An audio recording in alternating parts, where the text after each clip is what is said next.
Entonces vamos a continuar con el tema que había quedado. Los exámenes se los tenemos al final. No se angustien.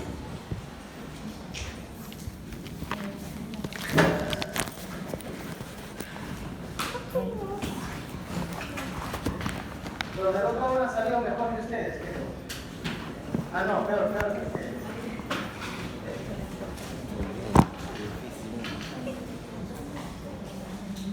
Muy bien, hoy día vamos a continuar viendo a las bacterias.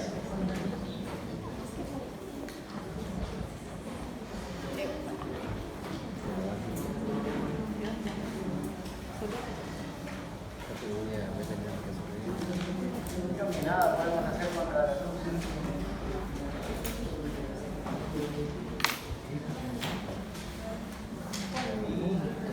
Colocar el texto.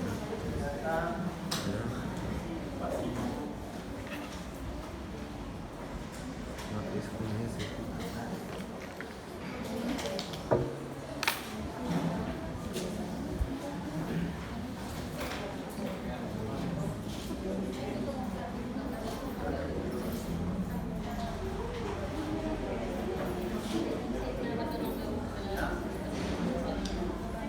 Bueno, ahí más o menos. A ver, les decía, vamos a continuar con las bacterias. Para el caso de hoy día,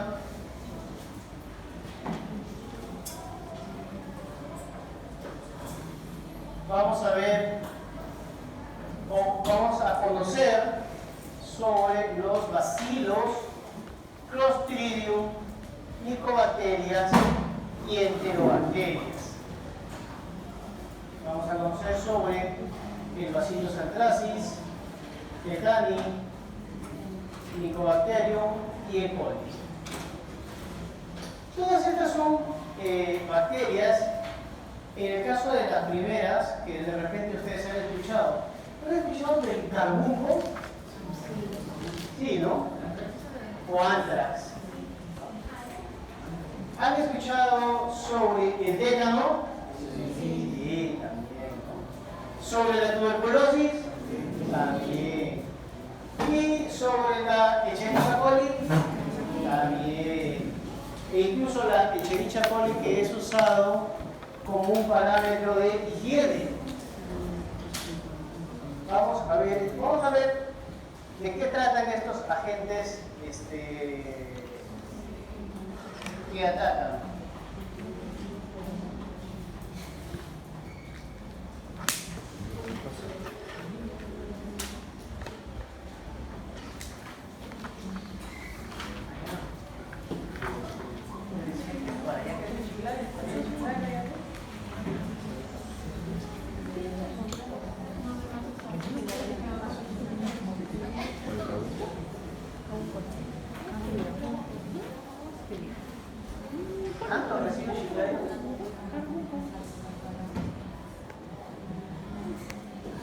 Un terremoto, una guerra, ¿no? ¿Qué? Yo recuerdo cuando era niño, todo esto era tierra de cultivo y me venía a robar fruta por acá. Pero en serio, por acá había árboles frutales, toda esa zona. Y me venía, yo vivía acá, vivo acá en las visas, y venía caminando, no había carretera, así que usábamos todo un camino. Llegábamos acá porque aquí había árboles frutales. Bueno, robar eso en el sentido, pues, 4 mangos, una mango de plátano. Entre 20 garibaldos que caminábamos por acá. Y me sorprende que haya crecido tanto.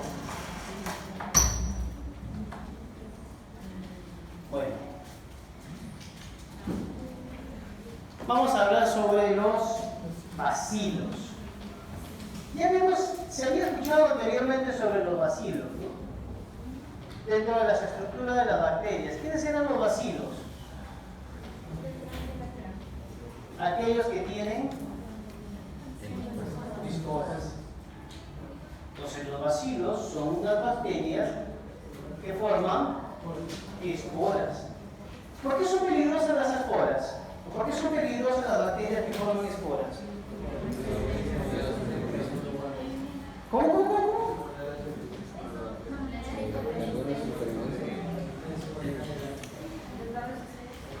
No les entendí nada, pero por ahí va. Que ofrece resistencia a ciertas condiciones, como han dicho por ahí, a la temperatura. Entonces, las bacterias que forman esporas, que son dos tipos nada más, ¿cuáles son? Bacilos y Clostridium. Dentro de los bacilos tenemos a dos tipos, hasta tres: Cereus, Subtilis y Anthracis, dentro de las más conocidas. Pero, ¿qué características tienen los bacilos? Bacillus son aerobios o anaerobios facultativos. Son gram positivos y se organizan en cadenas. Forman endosporas. La mayoría son saprofíticos. Viven en la tierra, agua y aire y en la vegetación como Bacillus cereus y Bacillus subtilis. Las esporas son resistentes a los cambios, soportan calor seco y algunos desinfectantes químicos. Persisten años en la tierra. Ojo, aquí miren, son gram positivos. Entonces, ¿de qué color se tiñen?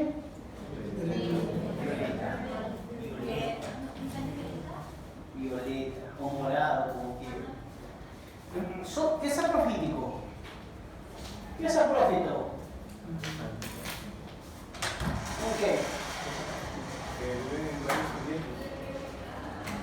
Sí, algo. ¿Qué es saprófito? Que viven en varios ambientes, por ahí va. ¿Que vive dónde? Porque no vive, sino se encuentra dónde? En la tierra, agua, eso es saprófito. Viven de la vegetación. Ahí lo dice, ¿no? Vive de la vegetación. Y como ya hemos dicho, este género forma esporas. Acá hay un video donde pueden ver sobre bacilos. Bueno, esto nunca lo van a ver, pero ahí está. Entonces, sepan que hay mayor información. La verdad, pues, ¿no? Dígame que lo van a ver. Dígame como si fuera la otra. Miéntanme que la van a dejar. O en este caso, miéntanme que lo van a ver. Ojalá. Bien, dentro de los bacilos, bien, esta clave dicotómica nos puede utilizar o la podemos usar para clasificar dos tipos de bacilos: el Anthracis y el Cereus.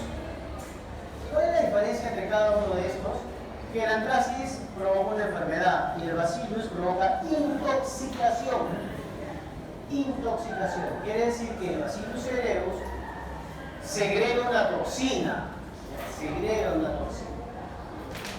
¿Correcto?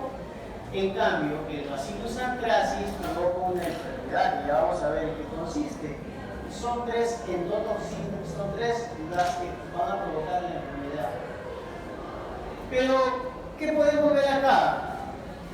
En este caso, miren, ¿ya han visto en la que hace hemólisis? Sí, ¿no? Entonces, ahí vemos que el Anthracis es no hemolítico, o sea, no forma hemólisis. En cambio, el Cereus sí forma una hemólisis. ¿Y de qué tipo?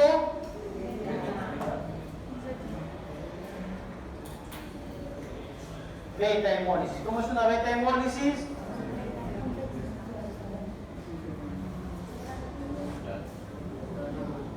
Total, ¿no? Otra diferencia es inmóvil y la otra es móvil. Con flagelos períclicos. ¿Qué significa períclicos? En todos. Otra diferencia es una espora central y la otra paracentral y a veces central. Nos sirve más bien al analista. En el caso del punto de vista médico, ¿hay alguna relevancia conocer esto de acá? Cuando ustedes alguna vez vean esto, no, más que saber que son, en el caso gram positivos nada más. ¿Por qué? Porque cuando los resultados se los entreguen, les van a dar positivo para Anthracis nada más. e incluso por las heridas, por la parte clínica, ya ustedes se van a dar cuenta. Pero hay que conocer, hay que conocer. Y aquí tenemos justamente la diferencia entre Bacillus cereus y Bacillus anthracis. ¿Cuál es la diferencia? En que el Bacillus cereus tiene extremos redondeados, así como su celular. Su celular tiene los extremos redondos. En cambio, el anthracis no. El anthracis que tiene forma cuadrada, extremos cuadrados, como cuadros con su carpeta, extremos cuadrados. En cambio, el cerebro tiene extremos redondeados. Eso si quiero diferenciarlo, quiero diferenciarlo en un gramo. Quiero diferenciarlo en un gramo.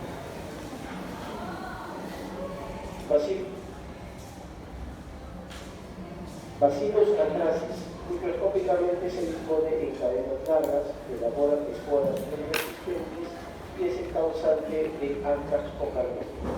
Se presentan de tres tipos: cutáneo, que es el más frecuente, pero también a través del tubo digestivo y carbón respiratorio. ¿Qué significa carbunco? ¿Alguien sabe lo que es el carbunco? ¿Alguna vez alguien ha escuchado el carbunco? ¿Ha visto una enfermedad enferma con carbunco? ¿No han visto?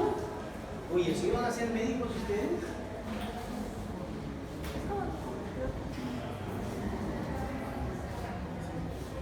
A ustedes no les nace la curiosidad, ¿no? El carbunco es una enfermedad que le da al ganado, ya sea ganado vacuno, caprino, ovino o equino. Y también le da a los ganaderos. ¿Alguien acá tiene ganado? ¿Quién tiene ganado acá? Porque ese ganado no. Ganado Ahora, en el ganado sí se observa, ¿no? Como su compañera dice que sí ha podido observar, es como una herida. Es como una herida que se va necrosando, se va volviendo negra. Ese es el caso de las personas, y en el caso de los animales también, de la misma manera. Es una enfermedad. Y animal que muere con esa enfermedad, lamentablemente tiene que enterrarse o quemarse. Normalmente lo entierran, hacen un hueco, le echan cal y lo entierran a la leche. No puede ser comido porque tiene esas esporas. Y como vamos a ver, esas esporas pueden causar el carbunco. Puede ser el caso cutáneo, que vamos a ser más común, pero también puede haber digestivo respiratorio. Puede ir al pulmón. Puede ir al pulmón y dañado. Es más, hace muchos años, cuando ustedes ni nacían, a ver, ya, en el 2001, ¿han nacido? ¿Sí han nacido en el 2001? Ah, ¿qué edad tenías en el 2001? ¿Qué edad?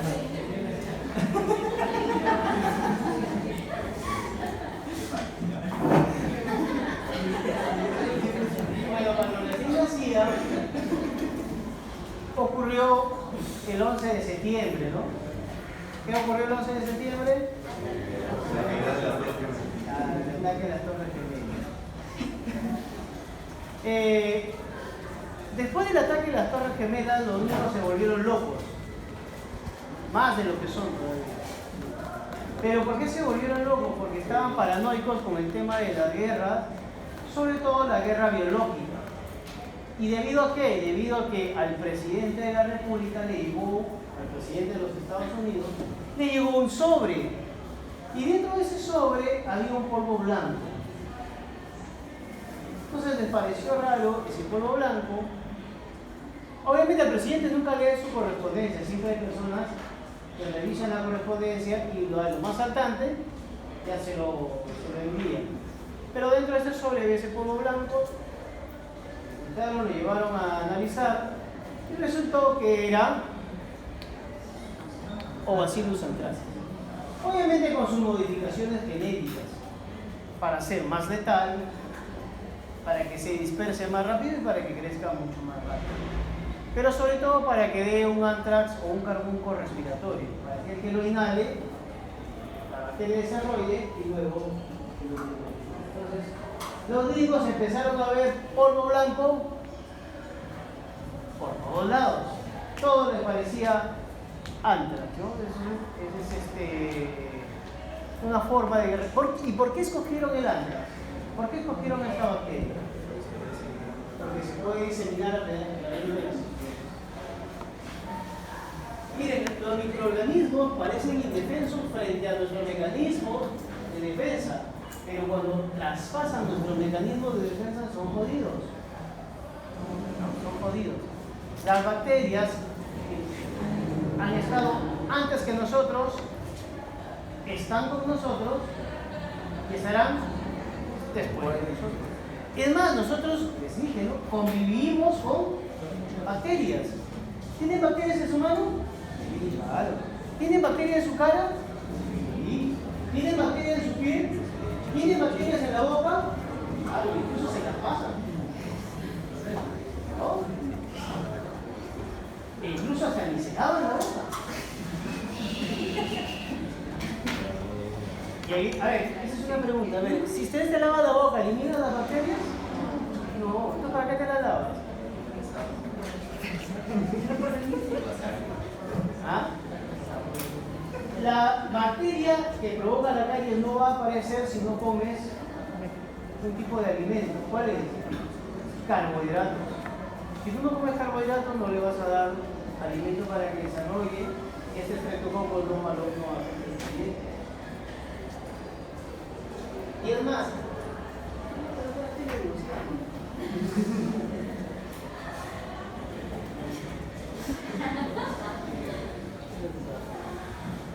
de repente les puede pasar, o de repente alguien lo hace.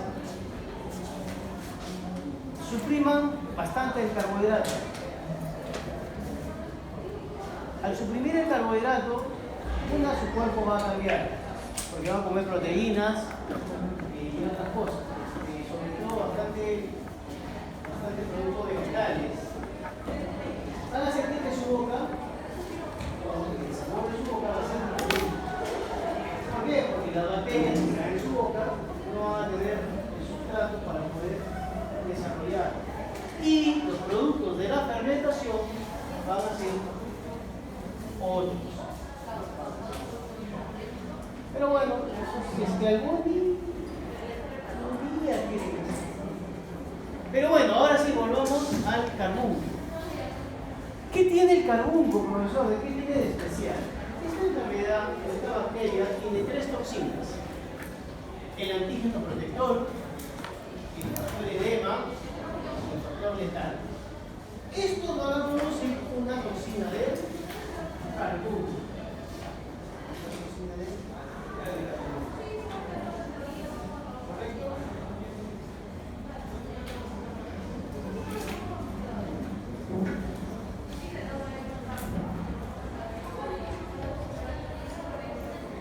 ¿Cuáles son las 3 proteínas? AP, edema y factor. Como dice ahí, vamos a escuchar para no pasar. Produce la toxina del carbunco, que está compuesta de 3 proteínas, que son factor edema y factor letal. Por separado no son tóxicas, pero en combinaciones tienen efectos nocivos, como por ejemplo el antígeno protector, más el factor edema, genera la toxina del carbunco. Asimismo, el antígeno protector, por letal, genera la toxina. La primera función de la toxina del carbunco es paralizar el sistema inmune y perturbar el sistema endocrinológico y endotelial, atacando a las células mieloides, macrófagos y neutrones. La sustancia beta en la cápsula, que está formada por péptidos, son solo presentes en cepas virulentes.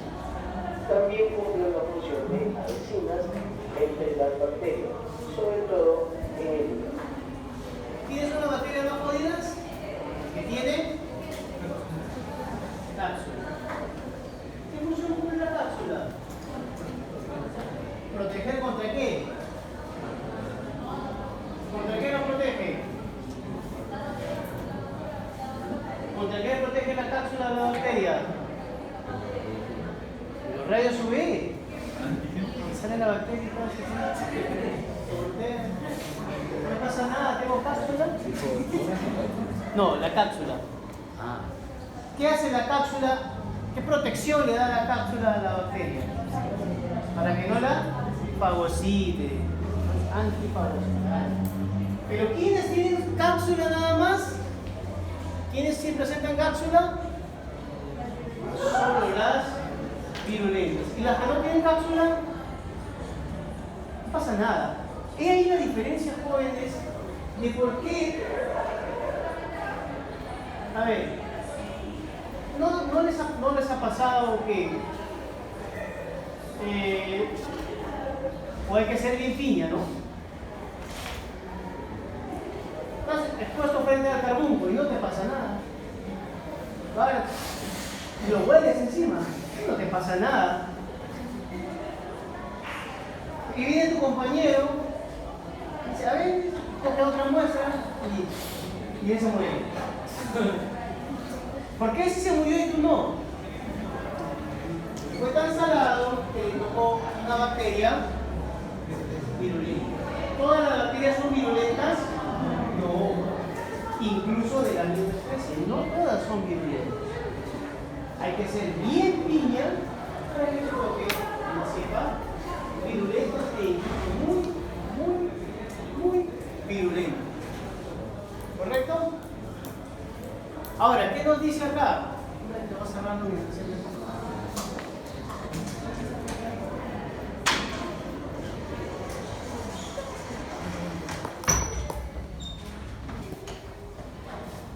A ver, miren, las toxinas por separado, miren, no pasa nada. Pero, dijo el paisano, si se rejuntan, ahí es el problema. ¿Cómo es que se rejuntan?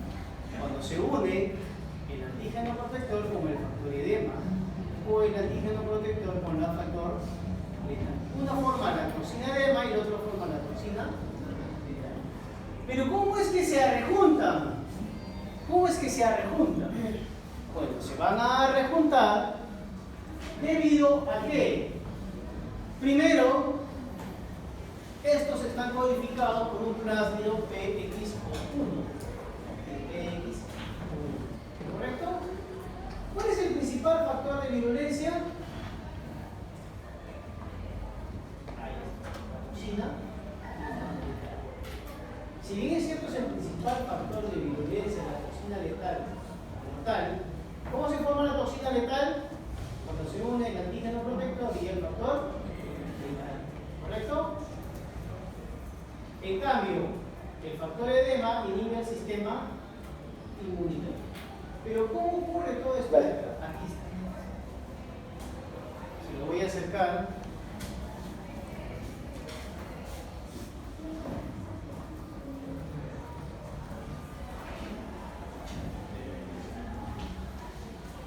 Atentos, ¿ah? Aquí están las toxinas. Tenemos al antígeno protector, de verde el factor letal y de celeste el factor edema. ¿Correcto? ¿Hasta ahí alguna duda? Entonces, antígeno protector, de verde el letal y de celeste el edema. Y de separado no pasa nada. Pero ¿qué va a pasar? El antígeno protector se va a unir a un receptor de la membrana. Ahí. Este antígeno protector se une a un receptor de la membrana. Al unirse, van a formar el fragmento PA63. ¿Correcto? ¿Quién forma el fragmento PA63? El antígeno protector con un receptor. ¿Correcto? Muy bien. Una vez que se ha formado el fragmento PA63, este va a formar 7 fragmentos. 7 fragmentos. Esos 7 fragmentos van a formar lo que se llama el complejo epitamelio. ¿Por qué septa? Y el complejo heptamérico, al complejo heptamérico se le une el factor letal o el factor edema. Y al unirse este complejo heptamérico permite el ingreso hacia el interior. ¿Quién permite el ingreso del factor edema al factor letal? Los fragmentos que hacen el ingreso o el complejo heptamérico. El complejo heptamérico. Un fragmento no va a permitir el ingreso, solo el complejo heptamérico. Y una vez en el interior, estos complejos se van a unir ya sea a la calmodulina para generar la salida de líquido, alterar el AMP cíclico y formar el edema. Para mayor información les sugiero que lean la fisiología del edema. Disculpe, ¿con qué dijo que se unía el complejo heptamérico? Ya sea con el antígeno, con el factor letal o con el factor edema. Con cualquiera de esos dos. Con cualquiera de esos dos. Les decía, para mayor información tienen que conocer la fisiología. Es más, si quieren, ya deben saber la fisiología del edema. ¿Cómo es la fisiología del edema? ¿O qué es un edema? ¿Cuál es el concepto de edema? Acumulación de agua. ¿Pero por qué se produce esa acumulación de agua? Por la salida del líquido intracelular. ¿Y por qué se produce esa salida? ¿Por alteración de qué? ¿Pero por qué se altera? Por eso les sugiero que lean la fisiología de... ¿Ah? Ese es por un lado, pero no necesariamente el edema te da por un filtrado glomerular. Es una alteración a nivel de riñón, esa es otra cosa. Esa es otra cosa. Lean por qué ocurre la... y si no, está el factor letal. El factor letal que afecta y ocasiona la muerte de la célula. ¿Correcto?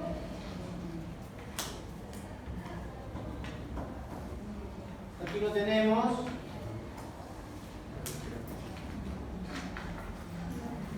Igualito. Miren, el factor edema se lo dejo con la calmodulina, lo cual altera los electrolitos y al final va a formar. ¿Qué va a formar? Edema. O si no, el factor letal que hace que afecte a quién? La muerte de la célula. ¿Y cómo se observa esa muerte de la célula? ¿Cómo se puede observar esa muerte celular?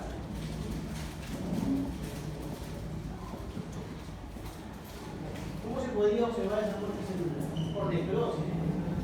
Por necrosis. ¿Correcto?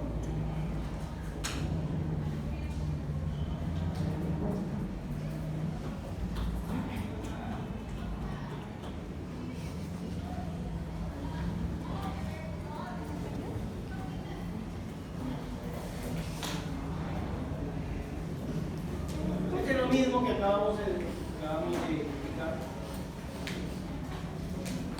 bien. Ahora, aquí está la forma de ingreso, cómo sobrevive. Vamos a acercarlo acá. Esas son las 3 vías de ingreso, ya sea cutáneo, del estómago o por los pulmones. Una vez que es ingresado, estas van a desarrollarse, las esporas van a desarrollarse formando las bacterias. Pero, obviamente, es un agente agresor.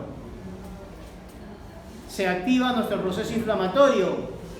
Se segregan citocinas, interleucinas, complementos. Y, debido a todo eso, llega ¿quién? ¿Qué hacen los macrófagos? lo fagocitan, pero no lo pueden destruir. ¿Por qué no lo pueden destruir? Por su capa. Ya en el interior, ¿qué ocurre? Acá. Puede ocasionar la alteración del AMP cíclico al unirse con la permolina formando el edema o alterando a esta quinasa, que es una proteína quinasa. Lo que ocasiona que la muerte celular, ¿no? Ocasiona la muerte celular. Miren, ¿qué ocasiona así? La reactivación de intermediarios del oxígeno, como es el peróxido de hidrógeno.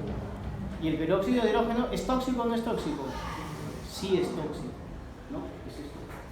Esto va a alterar al factor de necrosis tumoral, interleucinas y otras citoquinas, lo que va a hacer que la célula entre en shock y luego muere. Es como cuando ustedes dejan de respirar. ¿Por qué se mueren si dejan de respirar? ¿Pero qué ocurre al no haber oxígeno? No tanto. No hay la oxidación, porque el oxígeno lo que provoca es oxidación. Al no haber oxidación de ciertos compuestos, estos se van a acumular como el lactato u otro producto de la fermentación. Al no haber eso de ahí, las células entran en shock y mueren. Es exactamente lo mismo que pasa. Por eso, no tanto porque no respiremos que muere, sino porque las células no están cumpliendo su rol metabólico. Todas las toxinas se están acumulando, entran en shock y chao. ¿Cuánto tiempo nosotros podemos aguantar sin obtener oxígeno? ¿A cuánto tiempo te mueres? ¿A cuánto tiempo te mueres? ¿O te quedas sin oxígeno? Bueno, obviamente yo, por ejemplo, muero todos los días porque mi esposa me deja sin oxígeno, claro.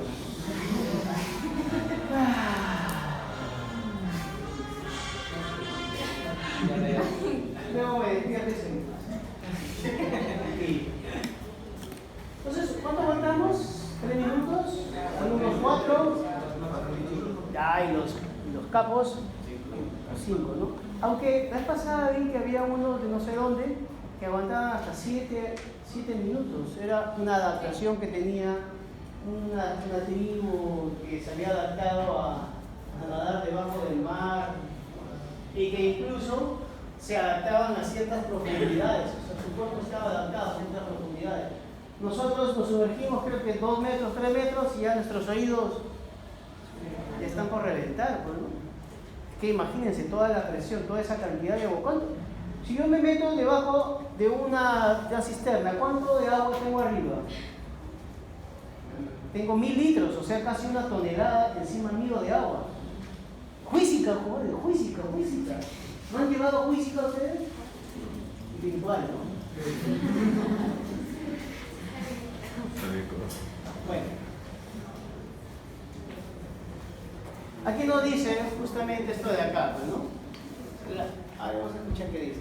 La toxina letal es una metaloproteasa de zinc que causa una condición hiperinflamatoria en los macrófagos, activando la vía del estallido oxidativo y la liberación de intermedios reactivos de oxígeno, ¿Cómo son estos? así como la producción de citocinas proinflamatorias, como el factor de necrosis tumoral alfa y las interleucinas 1 beta, que son responsables de shock y muerte cerebral.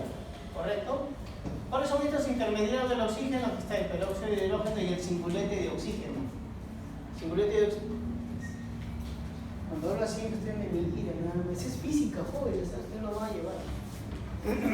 Bueno, y aquí tenemos la bacteria con su espora, su ADN, y hasta cuando esta es la parte vegetal, parte vegetativa, y esta es la espora. Normalmente nos dice que en muestras clínicas la espora no se produce, salvo que no encuentre condiciones y ahí recién forma la espora, ¿no?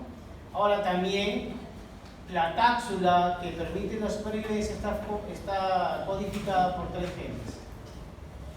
Ahí está. Y aquí está lo que dijo su compañera, el carbuco.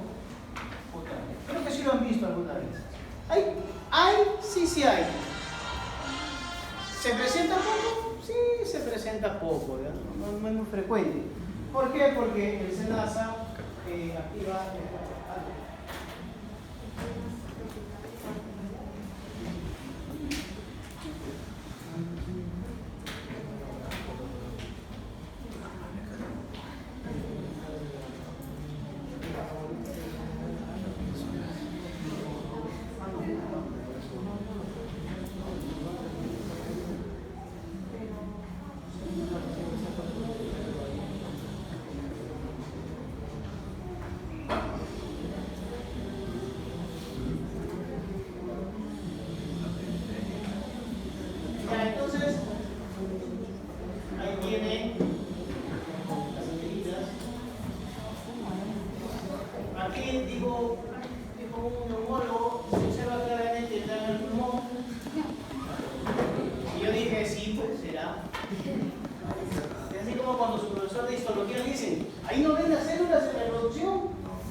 Y aquí tenemos, este es un intestino, obviamente no de un ser humano, porque no es tan grande, este es de una res, y ahí se observan los puntos donde han crecido las. Obviamente nos perdemos acá en el buen corte de carne, porque no se puede comer, y esto debe ser limpio. Para el diagnóstico normalmente se utiliza gramo. Porque hasta que tú digas, a ver, vamos a ver unas pruebas confirmatorias, pero si ya lo ves así, ¿vas a esperar la prueba confirmatoria? Ya para qué. Sin embargo, diagnóstico: se reconocen los microorganismos en una tinción con gram de un protis de sangre periférica, son gram positivos. Las esporas no aparecen en muestras clínicas, sino tan solo en cultivos incubados a una atmósfera pobre en dióxido de carbono. En detalle ampliado del espectro macroscópico de Bacillus anthracis, las colonias tienen un tamaño de entre 3 a 5 milímetros de diámetro, con bordes irregulares y aspecto en cabeza de medusa. No son pigmentadas ni producen hemólisis, además son inmóviles. Correcto, bueno, y esos son temas un poco de diagnóstico. Pero sí basta con la parte clínica para saber que puedes estar frente a un ataque de esta bacteria. Normalmente a personas de quién atacan, ganaderos, veterinarios, obviamente personas que están en contacto con estos animales. Agregué militares porque los que les había manifestado, ¿no? Pueden sufrir ataques en una guerra biológica. Porque incluso las guerras biológicas han existido desde que existieron las guerras. ¿Cómo eran los primeros ataques biológicos? Supongamos que llegaban a un pueblo, ¿no? Y en los pueblos había muertos. ¿Qué hacían con los muertos? No. Los volvían a tirar y los microorganismos que provocan la descomposición del cuerpo pueden contagiar. ¿O qué hacían? Buscaban personas que habían muerto por la peste y con una catapulta los tiraban. Entonces fueron los primeros ataques en guerras biológicas.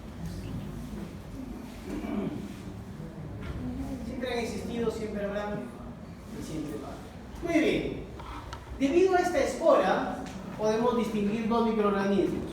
¿Cuáles son?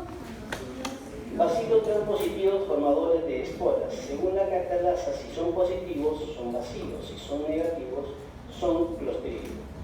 En el caso de los bacilos pueden ser aeróbicos. Si son patógenos, nos referimos al bacillus anthracis. Si son patógenos oportunistas, nos referimos al bacillus cereus. Anthracis provoca la enfermedad carbunco y bacillus cereus provoca intoxicaciones alimentarias. Por otro lado, los clostridios son anaeróbicos y producen enfermedades por toxinas, como en el caso de Clostridium tetani, que es tétano, Clostridium botulinum, que es el botulismo, Clostridium perfringens, que es gangrena gaseosa, y Clostridium difficile como colitis pseudomembranosa. Ojo acá, catalasa, ¿no? ¿Qué significa que tenga catalasa? ¿Les hace algo el peróxido de hidrógeno?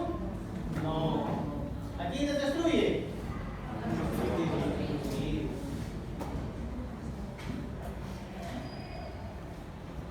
Y miren, los clostridios no producen enfermedades por la bacteria, sino por las... Género Clostridium. Son bacilos grandes, anaerobios estrictos, no reducen sulfatos a sulfitos, son gram-positivos móviles, presentan endosporas, muchos descomponen proteínas o forman toxinas y algunos realizan ambas acciones. Su hábitat es la tierra, aguas residuales o el intestino de animales y seres humanos, donde viven como saprófitos. Agentes etiológicos de intoxicación alimentaria, tenemos Clostridium perfringens, que causan diarrea y colitis, como Clostridium difficile, el tétano, como Clostridium tetani, botulismo, como Clostridium botulinum, y gangrena gaseosa, como Clostridium perfringens. A diferencia de bacilos, a diferencia de los bacilos, estos son estrictos. Nosotros eran facultativos. En el caso de Anthracis, que era inmóvil, acá hay algunos que sí son móviles, ya vamos a ver más adelante. Miren, y aquí está. ¿Cuál de todos estos Clostridium no tiene flagelos? Perfringens. ¿Por qué? Porque no tiene movilidad. O sea, es inmóvil. Y aquí también podemos decir quién no tiene hemólisis. Sí, el resto sí tiene. De todos estos podemos decir que uno, por lo menos, si es invasivo, o sea, la bacteria ataca. Perfringens. Los demás se atacan por toxinas. Y es justamente las toxinas. Primero los Clostridium vamos a ver la toxina. Esto sí tienen que aprenderse. ¿Qué es lo que quiero que se aprendan acá? ¿Cuál es la toxina? ¿Y qué enfermedad produce? Por ejemplo, del Clostridium botulinum, que se encuentra en ¿dónde? En las conservas. De ahí que, si ustedes compran, por ejemplo, un frugo, ¿venden frugos? ¿Venden frugos en... ahí está. No, pero ese no.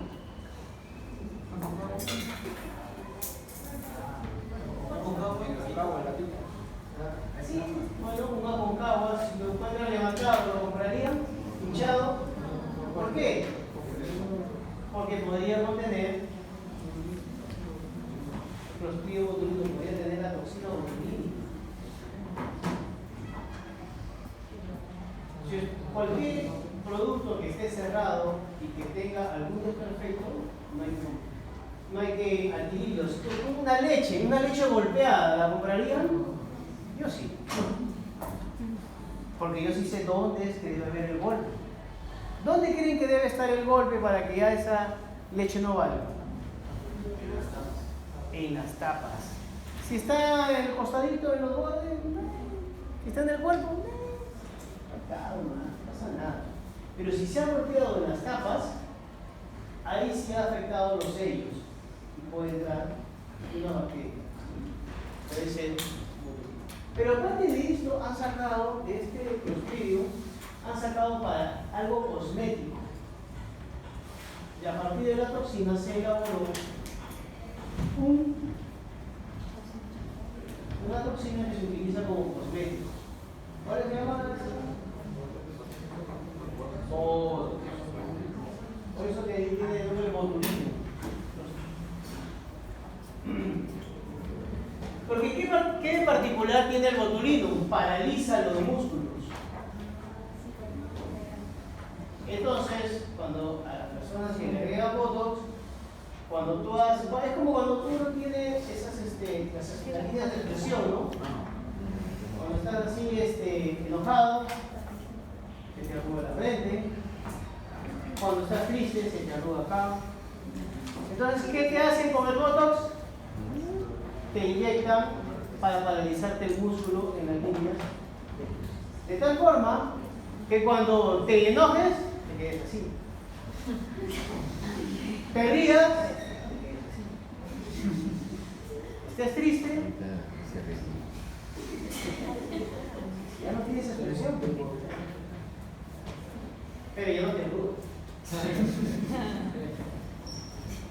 Muy bien, entonces lo que vamos a ver ahorita es el Clostridium tetani, que tiene la toxina que es la tetanoplasmina, que provoca tétano, botulino, la toxina botulínica que produzca botulino, alfa toxina que produzca la gangrena gaseosa o la enterotoxina que provoca intoxicación alimentaria, o ya sea la enterotoxina A, toxina B, que causa la colitis pseudomembranosa.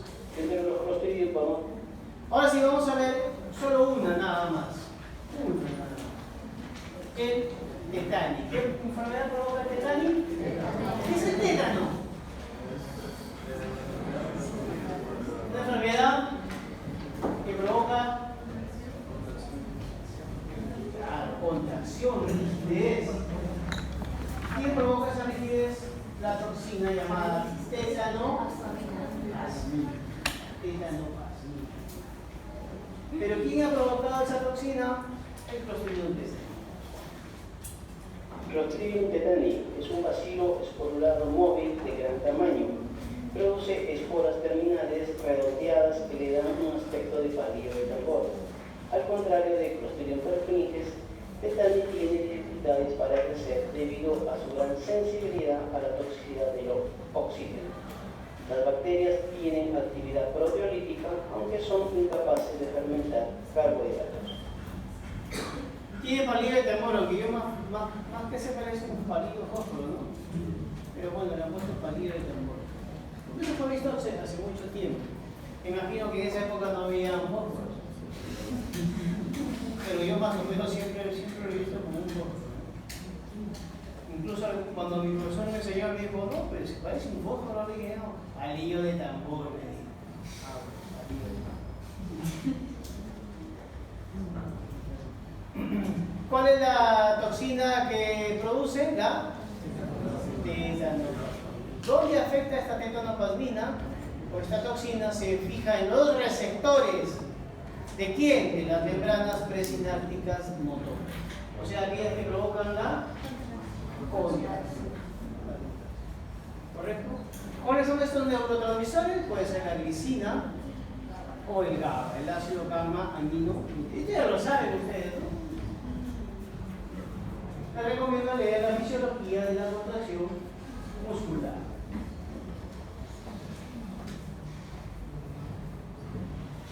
Actúa a nivel de la médula espinal, altera el control de arco reflejo, lo que vemos. Bueno, aquí está, produce toxinas, la tetanolicina, que es débil al oxígeno, poco significante dentro del punto de vista de la enfermedad, pero sí la tetanoplasmina. Esta sí es. Y esta está conjugada por un gen de un plásmido, pero que no es conjugativo. ¿Qué significa eso? Que una bacteria que la tenga no la puede pasar a otra. O lo tienes o no lo tienes. Por eso de repente a algunos les puede pasar, ¿no? Que te metes un corte de lado a lado y no te pasó nada. ¿Te dio tétano? No, ¿qué hiciste? Y ya está, te curaste. Pero otro se hincó con una espinita y ¡ah! Se murió. ¿Qué pasó? Una bacteria, si era virulenta. La otra no era virulenta. Esa es mi pilla. Clotet. Esto no lo van a entender, así que mejor lo paso. ¿Por qué? Porque esto se explica mejor acá. Ahí tiene la terminación nerviosa, acá, en la terminación nerviosa. Y aquí están ¿quiénes? Las vesículas transmisoras, ¿no? Estos van a hacer que se provoque el contacto, ¿cómo se llama? La transmisión. Para esto se necesita que se liberen los neurotransmisores, la glicina o el GABA, ¿no? ¿Y qué ocurre? Bueno, viene la vesícula, el cual tiene su receptor llamado sinaptogrelina.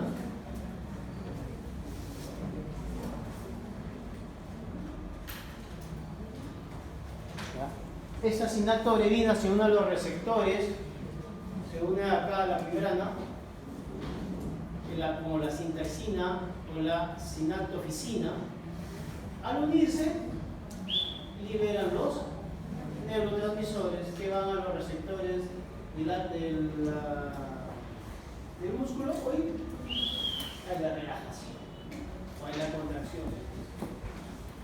Hasta ahí todo normal. Pero ¿qué hace la tetanoplasmina? ¿Se une hacia dónde? ¿Se une dónde? A los receptores. A la sintaxina, a la sinaptoficina, pero sobre todo se une ¿dónde? Y la destruye. ¿A quién? A la sinapto. Ven acá, miren cómo la destruye. Al no ver sinaptogrelina, ¿hay la fusión? ¿Y hay la liberación de la neurotoxina? De ahí la peligrosidad. Entonces, siempre va a estar, ya no en relajación, sino siempre en contracción. No siempre en contracción. ¿Correcto? Ahí está, la tetanoplasmina libera la sinaptogrelina y provoca algunos síntomas, como es la risa sardónica, los trismos o los ojitos. ¿Ven?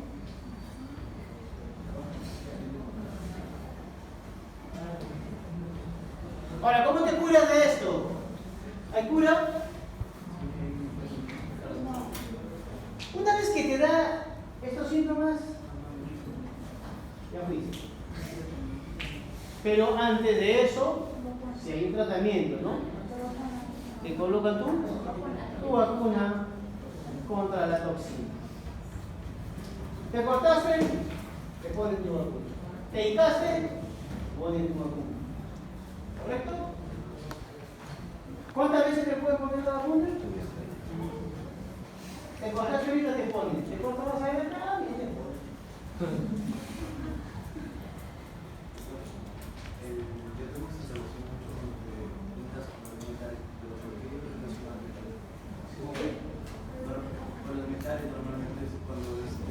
No necesariamente con los metales. O sea, claro, me han dicho, si te cortas con un metal, no, puede ser una espina, puede ser un vidrio, porque la espora puede ingresar. O sea, no necesariamente está en los metales, está en cualquier lado. En los aruñones. Cuidado, no se dejen aruñar. ¿Qué ocurre? ¿Sí o no? Tú te juegas pelota, ¿te aruñan o no cuando juegas? ¿Ya ves? Claro, pues uno juega pelota y te aruñan, a uno se dejan las uñas grandes. Y a veces una vez yo llegué aruñado de acá, todo acá. Y mi esposa me dijo, ¿qué pasó? Aruñado, que tengo jugando pelota. Aprendí que ese día tenía que ponerle un colchón a mi perro para que duerma.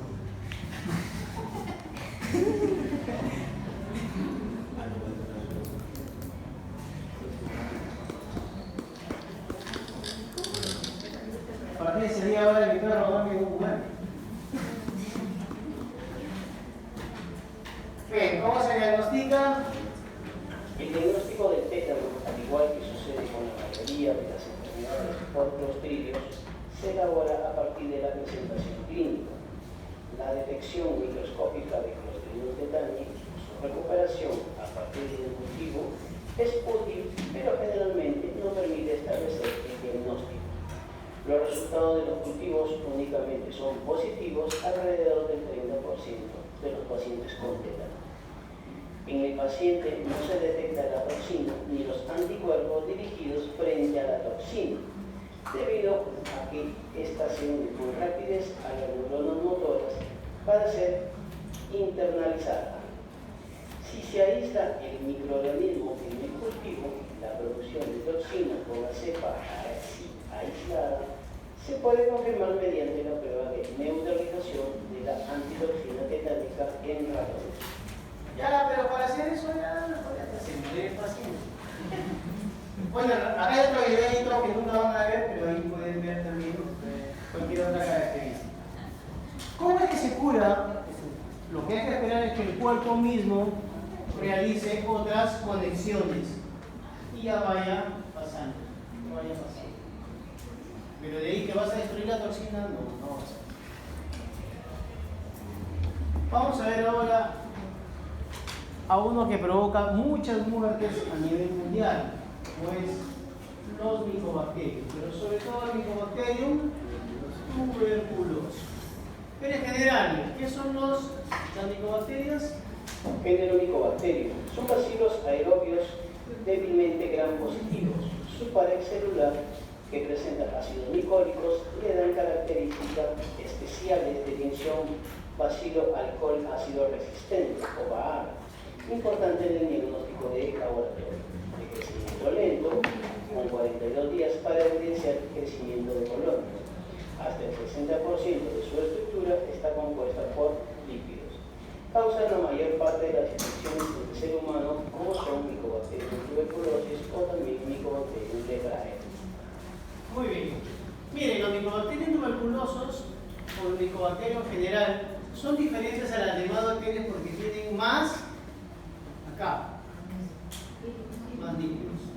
Y ahí que para el diagnóstico no se utiliza la tinción de gramo, sino la tinción de 100 mils o tinción alcohol ácido resistente.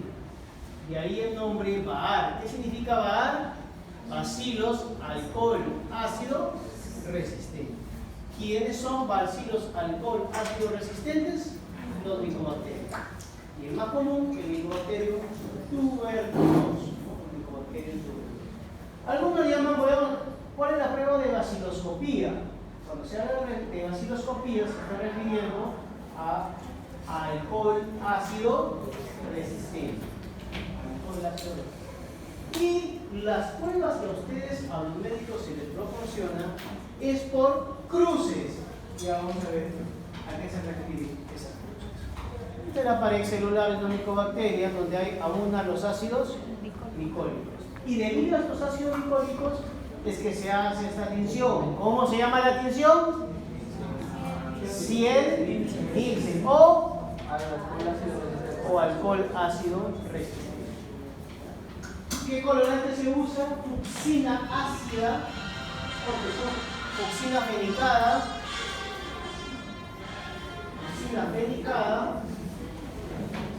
y azul de metileno para el contraste. Fucsina fenicada y azul de metileno.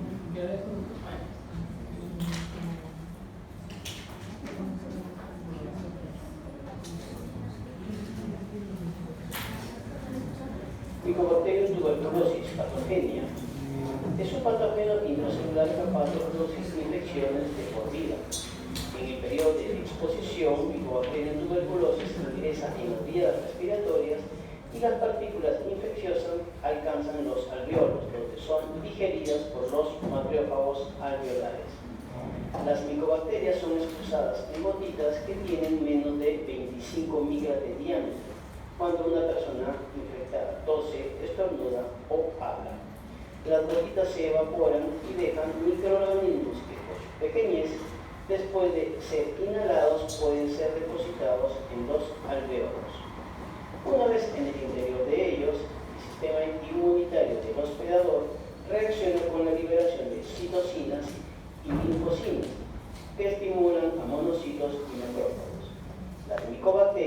comienzan a multiplicarse dentro de los macrófagos y algunos de ellos terminan por tener una mayor capacidad de destruir el microorganismo, en tanto que otros pueden ser destruidas por él. Entonces, el Mycobacterium dice de por vida. Eso es muy importante porque muchas personas piensan que ya les pasó la enfermedad y abandonan los tratamientos. Los tratamientos para Mycobacterium son largos, son de largo aliento. Pero a veces tercer, cuarto mes ya se sienten bien. ¿Y qué hacen? Abandonan el tratamiento, creando resistencia. Aquí, ¿cuántos tendrán la bacteria de tuberculosis? ¿O nadie tiene? ¿Qué dicen ustedes? ¿Tendrás tú? No. ¿Poco? Tampoco. El 99% de las personas tienen la bacteria.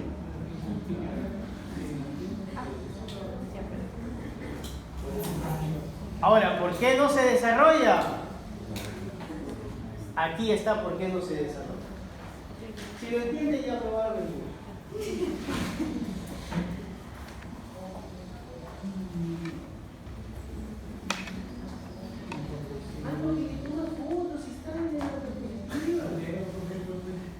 Bueno, a ver, ojito, ojito. ¿Cómo ocurre todo eso de acá? Obviamente, a ver, supongamos que aquí no están contagiados. Y yo estoy contagiado, y como estoy hablando, por ahí se contagia, ¿verdad? Por la boca. ¿Correcto? El Mycobacterium va a entrar por sus vías respiratorias y es fagocitado por los macrófagos. Hasta ahí estamos bien, ¿no? Los macrófagos van a sintetizar la interleucina 12 y el factor de necrosis tumoral alfa, que son proinflamatorias. ¿Correcto? Muy bien, ahí está. Hay una respuesta inflamatoria aumentada, producto de la interleucina y el factor de necrosis alfa. ¿Hasta ahí estamos bien? Muy bien. Después de esto, de esta respuesta inflamatoria, hay un reclutamiento de linfocitos T y de células natural killer. O sea, van a migrar estas células. ¿Para qué? Para que los linfocitos T se diferencien el helper 1 con los otros. O sea, el 4. ¿Correcto? ¿Saben por qué les expliqué un poco sobre esto? Una vez que estas se diferencian, estas helper van a producir interferón gamma. ¿Para qué producen interferón gamma? Para que los macrófagos que contengan a las bacterias formen el fago lisosoma y destruyan a la bacteria. ¿Cómo destruyen a la bacteria? Pues estas van a producir un factor de necrosis alfa, el que está acá, que va a producir intermediados de óxido nítrico, los cuales son tóxicos, y estos van a destruir a la bacteria.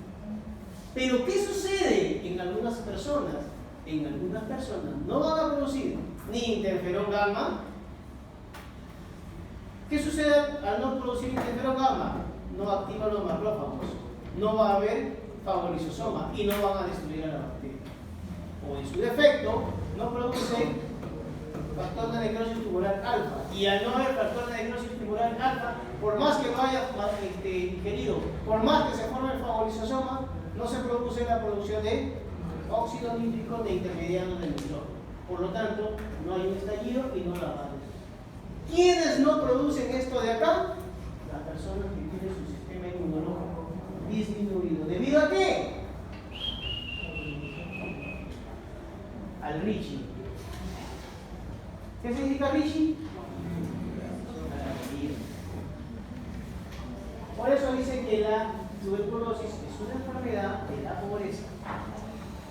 Porque los pobres no comen bien. Ahora, profesor, ¿es tan cierto que los pobres no siempre?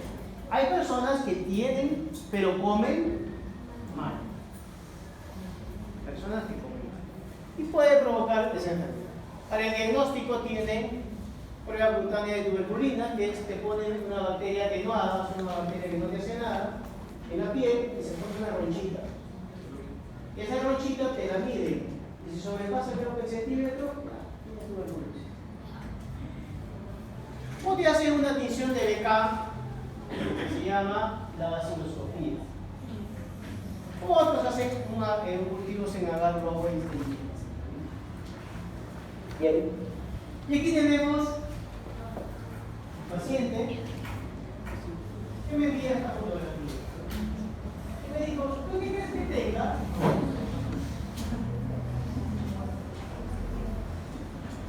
Aquella primita con un poquito de sangre.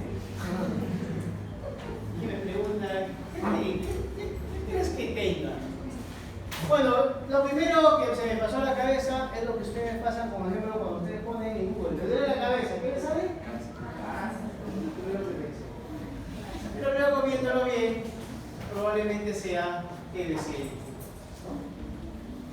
Entonces, a este paciente se le recetó un BK. Y este BK, ¿cómo se interpreta? De la siguiente. ¿Qué es un BK? En la prueba de la citología. Le ponen una lámina corta, le ponen el escudo,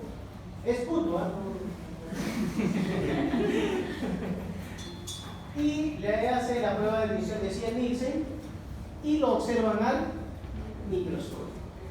¿Ustedes han observado el microscopio? Sí. Cuando se observa ese circulito, eso se llama campo. ¿Cuántos campos se deben observar? 100. Adulto, sí, 100 campos se deben. Sin esos 100 campos no observas nada, se reporta como. Pero si en esos 100 campos encuentras hasta 9, lo reportas según el número que tienes. Encontré 1, encontré 2, encontré 3. ¿Ya? Pero si tú encuentras al menos entre 10 a 99%, o sea, una por cada campo, en 100 campos, lo reportas como una cruz. Una cruz. Pero, ¿qué sucede si ya en 50 campos que has observado, por cada campo vas observando hasta 10? O sea, en un campo, 10. En el otro, 10. 50 campos has observado y en todos has observado 10, ¿cuánto reportas? 2. Pero, ¿qué sucede si yo observo más de 10 por campo y ya voy 20? Reporto como 3. Obviamente luego el doctor te recomienda, después de esto, ya ha salido positivo, ya está bien, sabemos que eres positivo, tienes tantas cruces, te receto una plaquita. ¿Qué plaquita? Radiografía. En este caso, a este paciente, ¿cuántas cruces le salió? 3. Le salió una cruz y de madera.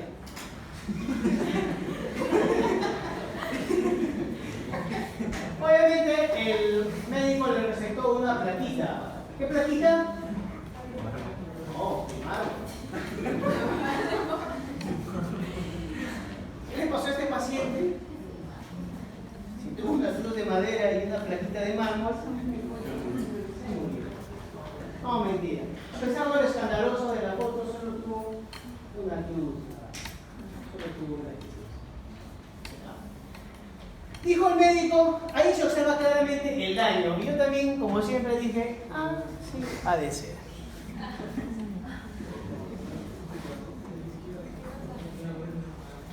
Él me señaló, los que tienen ahí en su celular la diapositiva, se observa el daño. ¿Y cuál me dijo? Esta parte oscura es el daño.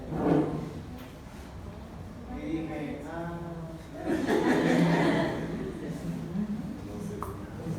no, pero en tu celular descargará y se ve la diapositiva y sí se ve. ¿Alguien tiene la diapositiva descargada para enseñarle? ¿Nadie?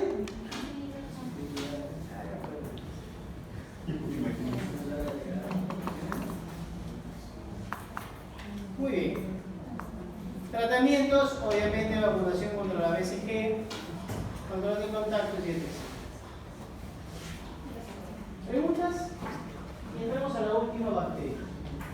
con las últimas bacterias. Pre- Acá hay, obviamente, su dedito para que Pero vean. no lo van a ver, pero está. Y vamos a ver ahora las enterobacterias. A diferencia de las anteriores, estas se han negativo, son más chiquitas.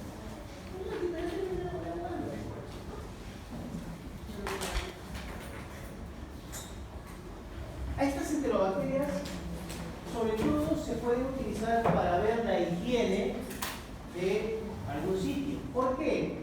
Porque dentro de las enterobacterias hay un grupo que se llama coliformes. Y dentro de este grupo de coliformes está la E. coli, está la Citrobacter, Enterobacter y Klebsiella. ¿Y por qué estas 4 bacterias, profesor? Porque estas bacterias se encuentran en el intestino grueso de los mamíferos. Eso quiere decir que ¿dónde lo vamos a encontrar? En la materia, en las heces. Entonces, en las heces es encontrar, por ejemplo, en las heces de los humanos, es normal encontrar E. coli, pero no es normal que esa E. coli esté en tu plato de arroz o en tu ceviche. Porque ¿cómo llegó esa E. coli a tu ceviche, a tu papita, a tu tortita? No. Alguien no se lavó exactamente bien. Es más, en los hospitales ni siquiera debería haber grifos con manija. ¿Qué debería haber? No, pues antes no había sensores. ¿Cómo deberían haberlo hecho? En las salas de operaciones, ustedes ven, los médicos saben que no tienen, ellos activan a través de la rodilla o a través del pie. Pero los demás tampoco deberían haber. Además, en las industrias que exportan alimentos, ellos nunca tocan la mano. Además, hay un protocolo cuando había grifos. ¿Qué sucedía? Entrabas al baño. El baño ni siquiera tenía manija. Entrabas al baño, chapabas tu papel primero, te lavabas las manos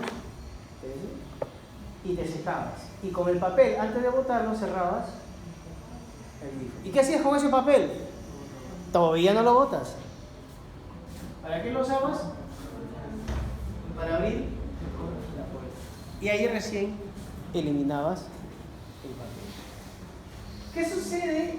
Obviamente, mire, yo por ejemplo, hace muchos años cuando yo era practicante, hice prácticas en la municipalidad, en el área de bromatología de la Municipalidad Provincial de Chiclayo. ¿Qué hacíamos? Cuando íbamos a comer gratis en los restaurantes. Bueno, sí, pero a ciertos tipos de restaurantes. ¿Por qué? Porque íbamos a tomar muestras para hacer un análisis cualitativo de coliformes. O sea, íbamos a ver si hay o no hay estas bacterias. Y ni se imaginan en qué restaurantes se encontraba E. coli en los alimentos. Y ni les digo mejor porque luego ya no van a querer comer. No, pero es hace tiempo. De repente ya han mejorado o han cambiado la razón social. Por eso yo hacía otro restaurante mejor. Cuando usted me ve por ahí, ese rosario, ahí voy a ir. Bien, ¿qué características tienen? No forman esporas. No forman esporas, se le llama coliforme. Por eso no, encontraron materia fecal, no encontraron materia fecal, encontraron bacterias. Bueno, dentro de estas tenemos a quién, una de las más importantes, la E. Pero hay otras enterobacterias como la salmonella, la shigella, ¿no? Que sí son patógenas. Esas sí te van a matar. La E. coli normal, ustedes por ejemplo son acá, comen bastante E. coli, no les pasa nada. Dime. ¿Cómo la inteligencia cognitiva puede llevar a un ¿No hay infección a dónde? ¿Al cuello?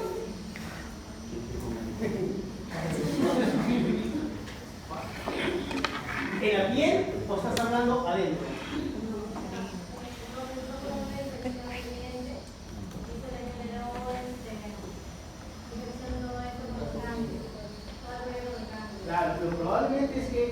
en algún momento hay un proceso infeccioso y estas bacterias no se quedan estáticas. Ya, puede haber corriente sanguínea y pudo haber llegado localizado, o sea, ese proceso infeccioso no es limitante. Habría que conocer la historia del paciente, si de repente siguió el tratamiento y si no siguió el tratamiento o lo abandonaba, esa bacteria que iba adquiriendo resistencia. Al adquirir resistencia, los tratamientos no ejercían efecto y por lo tanto se volvía más invasiva. Esa bacteria no necesariamente puede provocar una infección estomacal, sino también infección a dónde, garganta, los ojos. ¿Por qué? Porque luego va a aumentar. Habría que conocer pues, la historia de estoy dando hipótesis.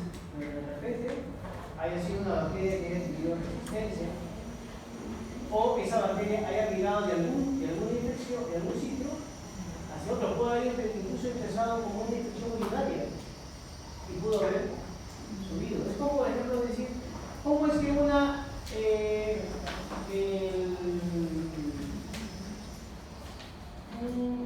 estafilococo llegó al corazón y dañó por ejemplo, le dañó sus válvulas? ¿Cómo es que llegó un estafilococo a tu corazón y dañó tus válvulas? De repente en una infección, en un proceso infeccioso, la bacteria viajó, llegó al corazón, se instaló en el corazón y dañó las válvulas. Hasta que recibió el tratamiento, se eliminó la bacteria, pero pudo haber sucedido eso. Hay varias cosas de probabilidad, hay varias hipótesis. Habría que conocer cuáles son las características del paciente, dónde comía, cuál era su estilo de vida y todo lo demás. O sea, muchas de esas cosas a ustedes o al médico le ayuda en el diagnóstico. A averiguar cómo es que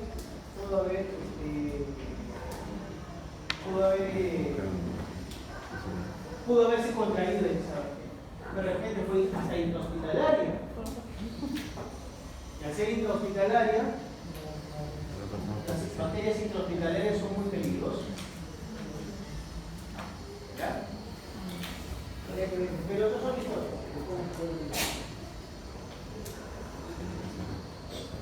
Bien, estas son la pared celular, flagelo, ya saben, antígeno H, el lipopolisacárido que tiene el polisacárido O, polisacárido central y el lípido A, que sirve para la clasificación. Y aquí tenemos las enterobacterias, que se pueden clasificar y ustedes lo van a ver. Aquellas que utilizan la lactosa y aquellas que no utilizan la lactosa. Si fermentan la lactosa, se le llama lactosa. Si no fermentan la lactosa, se le llama lactosa negativa. La lactosa positivos, E. coli, Klebsiella, Enterobacter, Citrobacter, Serratia. Lactosa negativos, Salmonella y Shigella, las más comunes. A veces se presenta en el producto. Y aquí lo van a ver en el laboratorio así. Lactosa positivos, ¿de qué color son? Rosaditas. Negativos, ¿qué agar es este? Es agar Maconque. Eso lo van a ver en la práctica. Y este es un agar SS donde crece solo Salmonella o Shigella. No debería crecer. Es más, en las muestras ni siquiera debería haber Salmonella. Pero hemos encontrado en restaurantes Salmonella. Y la Salmonella sí ya es un patógeno. O sea, significa que el nivel de higiene era peor. Ni siquiera la señora que te vende los jugos de naranja tenían llegado a eso. Era desastroso. Yo sí he visto restaurantes que tenían. Y esta es una prueba dicotómica que les va a ayudar, que se va a hacer en la parte trágica. ¿No? Si fermentan la lactosa, sí. Se hace otra prueba. Utilizan el ácido cítrico, si es sí, se hace otra prueba. Producen acetoína, si es sí, es Enterobacter. Si no, es Citrobacter. Eso ya lo van a ver en la parte práctica. Y vamos a ver aquí, por último, la E. coli, que es lo que les estábamos hablando, la bacteria que se encuentra en el colon, que cumple una función muy importante, ¿no? A veces ayuda en la producción o en la absorción de líquidos o en la producción de ciertas vitaminas.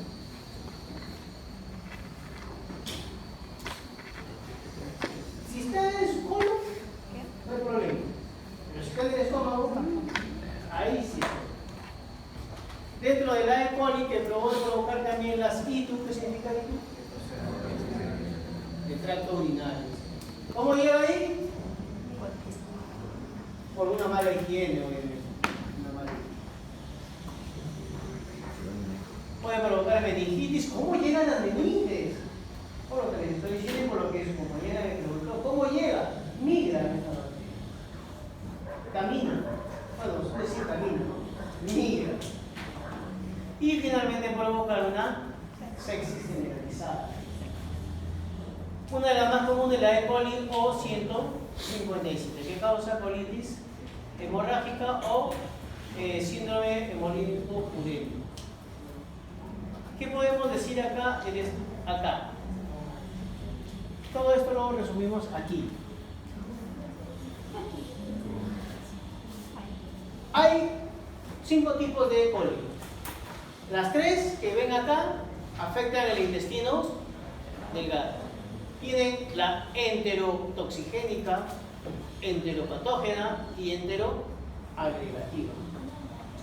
Estas afectan al intestino delgado. La más común, porque hay 2 que provocan la diarrea del viajero, la enterotoxigénica y la enteroagregativa, pero la más común, ¿cuál es la más común? La toxigénica. Eso, por ejemplo, viene una persona al extranjero que está obligado a cierta higiene y viene acá y tú lo llevas a comer. Sí. ¿Dónde se me ocurre? Al mercado central, ¿no? Sí. Pero no es, y eso también, ojo, no es porque de repente las personas tengan una mala higiene. ¿Dónde están estas bacterias? Acuérdense que después de cada lluvia, ¿qué sucede después de cada lluvia? Los desagües salen. Y eso que es el polvo. Ese polvo levanta y va hacia los alimentos. Entonces, esta es la más común, la diarrea provocada por la enterotoxina. Y luego tenemos las enterohemorrágicas y enteroinvasivas que afectan al intestino grueso. ¿Cuál es la más peligrosa? La enterohemorrágica, obviamente. ¿Por qué? Porque provoca síndrome hemolítico urémico, ¿no? O diarreas sanguinolentas. Diarreas sanguinolentas. Muy bien. ¿Preguntas, dudas? ¿Consultas? ¿Ninguna? Muy bien, hasta aquí es la clase de hoy.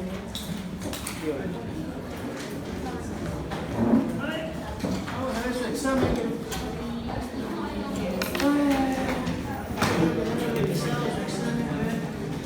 Hemos jalado. Ya fue.